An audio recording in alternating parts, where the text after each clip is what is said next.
Hello world, this is Abhinami Bahiratana, mother, teacher, friend and a guide. Today I am going to tell two stories, not a story, but two stories about great leaders.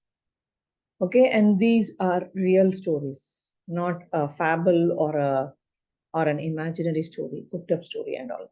So this is a real story.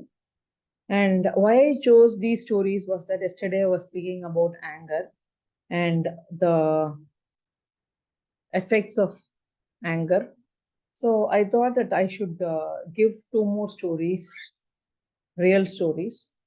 So this story, the first story is about a leader who was very, very famous. And this leader, he got married at a very young age. And the married life was very, very happy until and unless he found a piece of paper or a flyer which was distributed in the marketplace. And he happened to read the content of the flyer.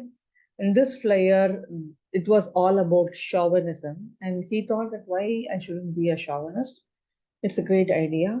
So let me start practicing that with my wife. So he called his wife and he told her that here afterwards you're not going to step out of the house. It's me who will decide where to take and when to take, and I'll be taking you out. You'll not step out of the house of your own. So she was wondering what happened to him. Why is he speaking like this to me? And after some time, after a few days, after a few months rather, he happened to see her in the marketplace, and after coming back home with anger, he just called her, "Hey, what are you doing? I asked you not to go out of the house, right?" So she didn't get angry, but she just asked him, like, "I have a question for you. Who's the elder person in the family? You or your mother?" Certainly, my mother. So, to whom am I supposed to give respect? To you or to your mother? Certainly, first you have to respect my mother, and then only you have to respect. So, when your mother calls me to the market, am I not supposed to go with her? So, I went along with her. And do you think that I'm not following your words? So, he started thinking that. Her words were very, very kind, but whatever she wanted to communicate, she communicated in a polite manner. So this made him to think and get transformed, and he really liked this non-violence way of communicating. So now I think that you would have guessed about whom I'm speaking. Yes, it is none other than Kasturibai Gandhi and Mohandas Karamchand Gandhi. So now you can understand, right, from whom he learned non-violence. So Kasturibai Gandhi was the person who brought non-violence in Mahatma Gandhi. Proud, isn't it, as a woman? Yeah.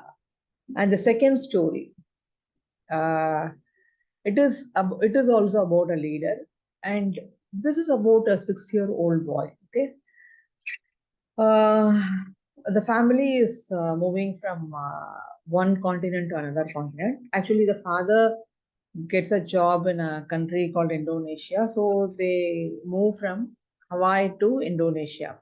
First, the father goes, and then the mother joins him along with her son. And this child is quite different because in Indonesia, they'll have their own kind of features, right? The children will be quite short, and this child who had gone from Hawaii to Jakarta in Indonesia, he is a little bit different. He's quite tall. He's having a different shade, and his features are totally different. So, as a child, he was just bubbly. He was just playing with all the other children, and others were bullying him and making fun of him. But he didn't bother. He was just enjoying his life for the way it was and for the way it was not. And one fine day, what happened was that a group of children, they just caught him, and they just took him to the water hole and they just pushed him into it, even without knowing whether he could swim or not. But this little boy, he swam across the water, and he just came out happily. So these children were really surprised to see this boy. And any guess who this little boy was? It was none other than Barack Obama. So when he was running his campaign in the year 2008, and he was one of the candidate for this presidential election in the US, right? So he was competing with McCain. So as per the research that was done about Obama, all these stories came out, and they found that with regard to temperament, Obama was compared to that of ice, and McCain was compared to that of hot. So you know who won the election? Certainly Barack Obama, right? So these are the stories. So I have a question for you now. We need not be a leader like Barack Obama or Gandhiji, but did you notice that at times when we start having a control over our anger, we are able to achieve great results. So it is better to control the anger. And with regard to children, if you observe the story, like the story of Barack Obama,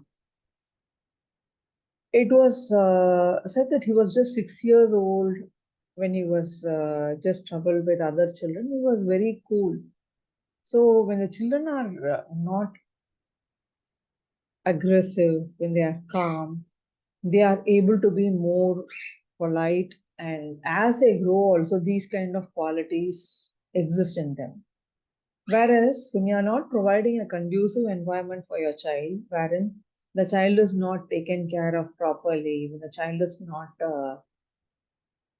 loved properly, when the child is neglected, so when the child is not allowed to express themselves. So all these kind of things will be piled up in the child's mind, and that will bring an aggressive nature in the child. And these days, what happens with the children? They are spending most of the time either in front of the television, or they have their own gadgets, they have their own mobiles because of this online education. That was a boon then, but during the COVID time, but we are not able to come out of the trap. So please spend enough time with your children, give them values. Don't think that by getting a valuable gadget or device, you can make your child happy. You can make your child happy now, but they may not make you happy in the future. Rather, if you're going to give them good values at a very early stage, they'll make you happy in the future. Thank you. Good night.